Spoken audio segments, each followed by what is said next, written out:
श्रोताओं नमस्कार। समसामयिक विषयों पर आधारित हमारे साप्ताहिक कार्यक्रम बातों बातों में के आज के अंक के साथ मैं विकल्प शुक्ला। श्रोताओं, हर साल सितंबर महीने में राष्ट्रीय पोषण माह के रूप में मनाया जाता है। इस साल भी 1 सितंबर से 30 सितंबर तक पोषण माह मनाया जा रहा है। इस दौरान लोगों को पोषण के महत्व से परिचित कराने के लिए अनेक गतिविधियां संचालित की जा रही हैं। आज इन्हीं सब पहलुओं पर बात करने के लिए हमारे साथ हैं छत्तीसगढ़ शासन के महिला और बाल विकास विभाग में संचालक श्रीमती दिव्या उमेश मिश्रा जी। दिव्या जी, आकाशवाणी समाचार के इस कार्यक्रम में हम आपका हार्दिक स्वागत करते हैं। जी धन्यवाद, नमस्कार। जी मैडम, सबसे पहले तो हम ये जानना चाहेंगे कि जो 1 सितंबर से 30 सितंबर तक राष्ट्रीय पोषण माह मनाया जा रहा है, इसका उद्देश्य क्या है? राष्ट्रीय पोषण माह जैसे कि नाम से ही स्पष्ट है, मेन उद्देश्य इसका ये है कि महिलाओं और बच्चों में जो कुपोषण और एनीमिया, जैसा कि हम सभी जानते हैं कि ये गंभीर चुनौती हमेशा से रहा है और इसके स्तर में कमी लाने के उद्देश्य से ही पोषण अभियान का संचालन 2018 से किया जा रहा है। इस पोषण अभियान योजना के अंतर्गत जन आंदोलन गतिविधियां हैं, सतत सीख प्रक्रिया है और कम्युनिटी बेस्ड एक्टिविटीज हैं और ICT RTM के तहत होने वाली एक्टिविटीज हैं और विभिन्न विभागों के साथ जो कन्वर्जेंस होता है, अभिसरण जो होता है, उसके साथ की जाने वाली एक्टिविटीज को शामिल किया जाता है। तो चूंकि सारे विभागीय प्रयास तभी सफल हो सकते हैं जब हम जन समुदाय को पोषण के संबंध में सही जानकारी दें और उसके अनुसार हम व्यवहार परिवर्तन में सफल हों। तो ये एक तरह से अवेयरनेस प्रोग्राम है और पोषण के संबंध में व्यापक प्रचार प्रसार के लिए हम हर माह सितंबर में इसको जन आंदोलन के रूप में मनाते हैं। मैडम, इस साल पोषण माह के दौरान होने वाली जो गतिविधियां हैं उसमें पंचायती राज संस्थानों को भी सक्रिय रूप से जोड़ा जा रहा है। इसके बारे में भी हमारे श्रोताओं को थोड़ा विस्तार से बताइएगा। जैसा मैंने आपको बताया कि पोषण जो माह हम मना रहे हैं उसका मूल उद्देश्य यही है कि हम इसमें जन समुदाय की सक्रिय भागीदारी हो, तभी हम महिलाओं और बच्चों में जो कुपोषण और एनीमिया है उसको हम कम कर सकते हैं। तो इस लक्ष्य को प्राप्त करने के लिए ये जरूरी है कि हम पंचायती राज संस्थाओं के जो प्रतिनिधि हैं, जो जन सामान्य का प्रतिनिधित्व करते हैं, जमीनी स्तर से जुड़े रहते हैं। आप गांव स्तर पर आप देखेंगे कि लोग उनकी बात मानते हैं, उनको सम्मान देते हैं। तो इसलिए अगर वो जनप्रतिनिधि इन गतिविधियों का नेतृत्व करते हैं तो ये बहुत आसानी से जनमानस तक पहुंचता है। तो इसलिए पंचायती राज संस्थाओं को एक्टिवली इसमें जोड़ा जा रहा है और सरपंच और ग्राम पंचायतों को ही इसमें पूरी एक्टिविटीज का हमने आधार बनाया है। जैसे ग्राम पंचायत की विभिन्न स्थायी समितियां होती हैं, उन स्थायी समितियों के माध्यम से जैसे ग्राम स्वास्थ्य स्वच्छता एवं पोषण समिति है, वो स्वास्थ्य संबंधी गतिविधियों के लिए शिक्षा के विषय में संबंधित जो है खेल एवं पढ़ाई, इसी प्रकार जल प्रदाय समिति है, जल संरक्षण समिति है, जल संरक्षण कृषि आदि समितियां जो हैं, तो इन समितियों के जो सदस्य हैं उनका एक्टिवली पार्टिसिपेशन करके हम इसको एक जन आंदोलन के स्वरूप में ये कार्य कर रहे हैं। मैडम, हर साल ये राष्ट्रीय पोषण माह मनाया जाता है। इस वर्ष 2022 में इस पोषण माह के लिए क्या कोई थीम भी निर्धारित की गई है? जी, इस बार मुख्य रूप से 4 थीम रखी गई हैं, जिसमें पहला तो महिला और स्वास्थ्य है, दूसरा है बच्चा एवं शिक्षा, पोषण भी और पढ़ाई भी, तीसरा आपका जेंडर संवेदी जल संरक्षण एवं प्रबंधन और चौथा है आदिवासी क्षेत्र की महिलाओं और बच्चों हेतु परंपरागत आहार। मैडम, आपने जो ये 4 थीम्स बताई हैं, तो इनके आधार पे या यूं कहें कि इनके अनुसार कौन कौन सी गतिविधियां आपने जो है वो प्लान की हैं इस पूरे माह के दौरान?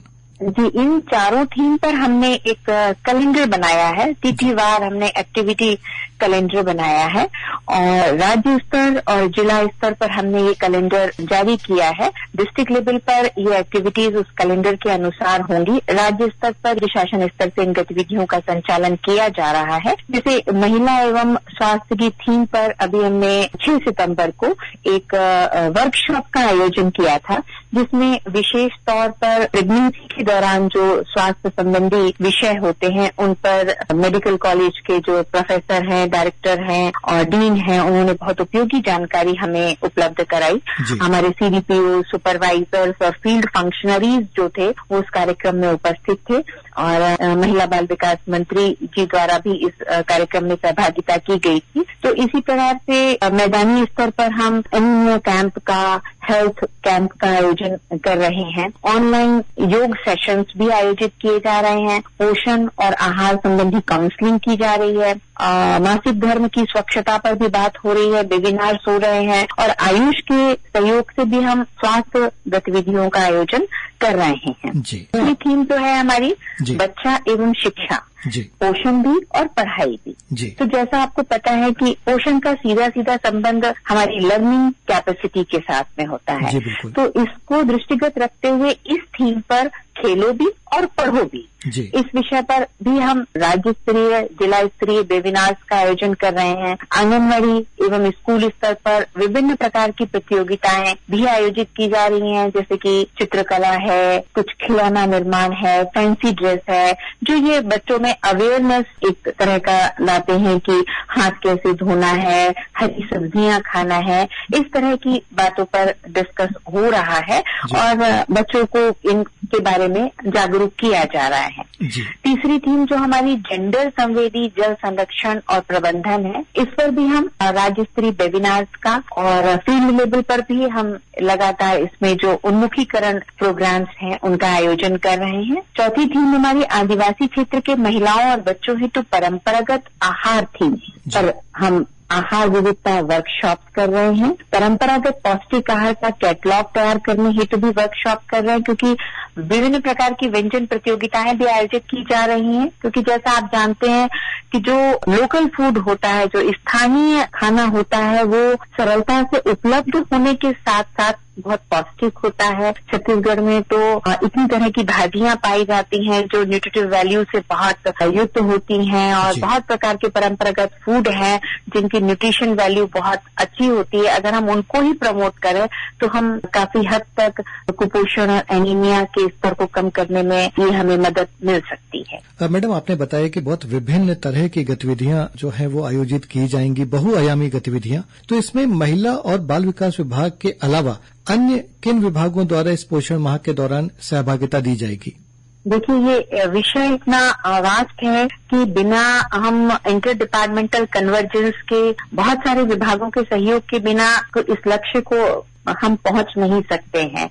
तो हमारे जो सहयोगी विभाग हैं, जैसा कि मैंने अभी आपको शेयर किया कि इस बार पंचायती राज संस्थाओं की भूमिका बहुत महत्वपूर्ण बनाई गई है, तो निश्चित रूप से पंचायत ग्रामीण विकास विभाग हमारा सहयोगी विभाग है। हेल्थ डिपार्टमेंट से जुड़े हुए बहुत सारे मुद्दे हैं, हमारा बहुत इम्पोर्टेंट सहयोगी विभाग है।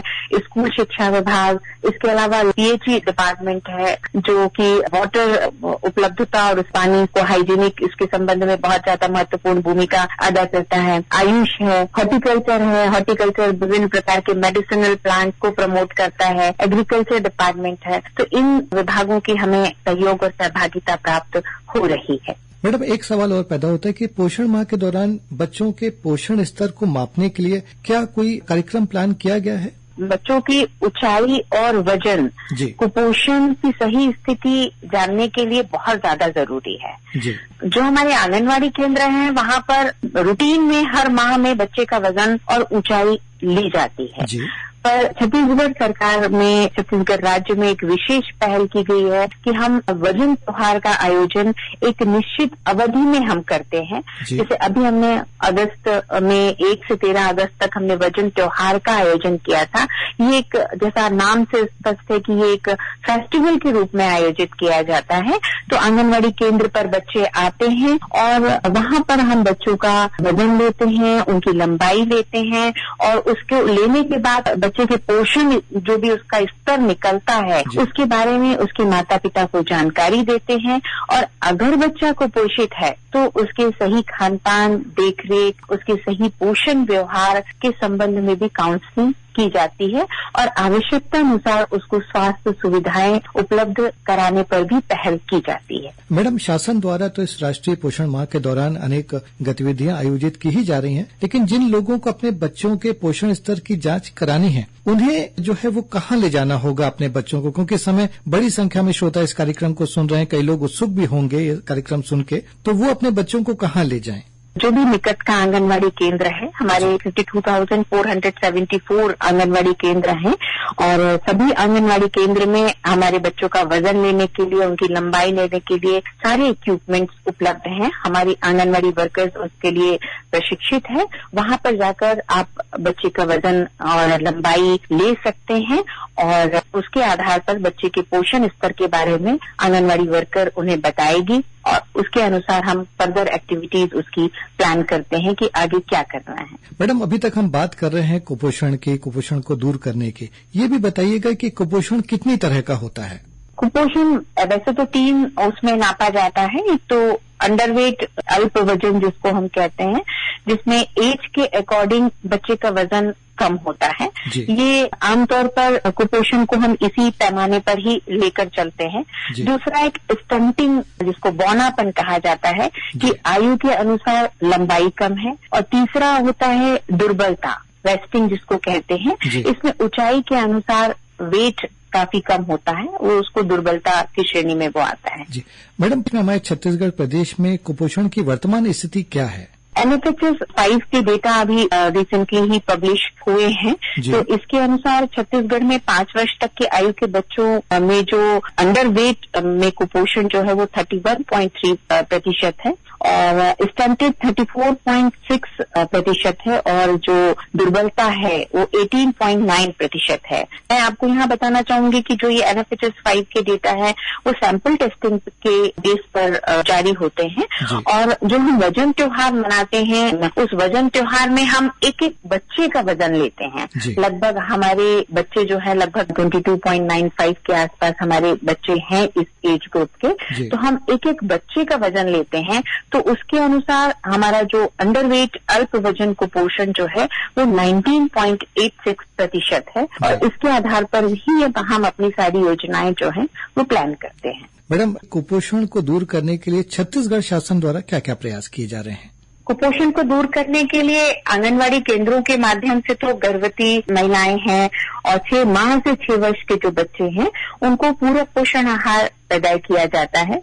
इसके अलावा जो है मुख्यमंत्री बाल संदर्भ योजना का संचालन किया जा रहा है, जिसमें हम ब्लॉक स्तर पर कैंप लगा के बच्चों को स्वास्थ्य सुविधा उपलब्ध कराते हैं। महतारी जतन योजना का संचालन किया जा रहा है और अभी 2019 से महिलाओं और बच्चों में कुपोषण और एनीमिया दोनों को न्यूनतम स्तर पर लाने के उद्देश्य से मुख्यमंत्री सुपोषण योजना का भी संचालन किया जा रहा है और पिछले 3 वर्ष में हम लगभग 50% बच्चे जो हैं वो मुख्यमंत्री सुपोषण योजना के माध्यम से कुपोषण से बाहर आ चुके हैं। जी मैडम, बहुत अच्छी बात है। बहुत अच्छा लग रहा है सुनकर कि छत्तीसगढ़ शासन द्वारा बहुआयामी और बड़े स्तर पर प्रयास किए जा रहे हैं कुपोषण को दूर करने के लिए। और शासन जब कोई भी अभियान चलाता है, कोई कार्यक्रम चलाता है, तो उसके लिए जन सहभागिता भी उतनी ही जरूरी होती है। तो हम ये चाहेंगे कि पोषण माह के इस अवसर पर आप क्या विशेष संदेश देना चाहेंगे हमारे श्रोताओं को? देखिए, अच्छा एवं समुचित पोषण जो है वो हमारे गुणवत्तापूर्ण जीवन का आधार होता है। तो प्रत्येक व्यक्ति को संतुलित और पौष्टिक भोजन, स्वास्थ्य एवं स्वच्छता संबंधी सही व्यवहार और नियमित दिनचर्या को अपनाना चाहिए। और बच्चों के जो जीवन के प्रथम 1000 दिवस होते हैं, सुनहरा 1000 दिवस जिन्हें कहा जाता है, जिसमें गर्भावस्था से लेकर प्रारंभ के 2 वर्ष की अवधि शामिल होती है, वो उनके लिए बहुत महत्वपूर्ण होते हैं।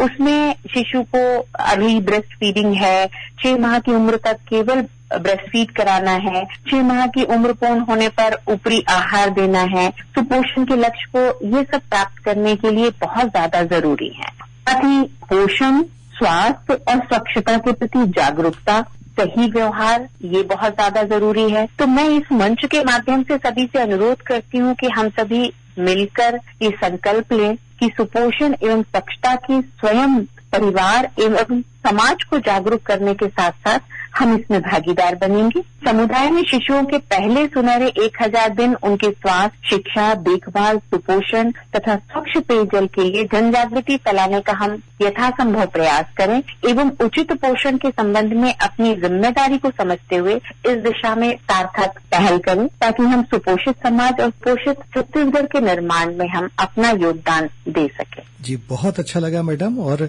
जो है वो आपने बड़े विस्तार से और बहुत महत्वपूर्ण जानकारियां हमारे श्रोताओं को दी हैं। हम आकाशवाणी समाचार की ओर से आपको शुभकामनाएं देते हैं कि आपका ये कार्यक्रम, ये अभियान सफल हो और हमारे छत्तीसगढ़ प्रदेश से कुपोषण दूर हो और ये एक सुपोषित और अच्छा और स्वस्थ छत्तीसगढ़ बने। बहुत धन्यवाद।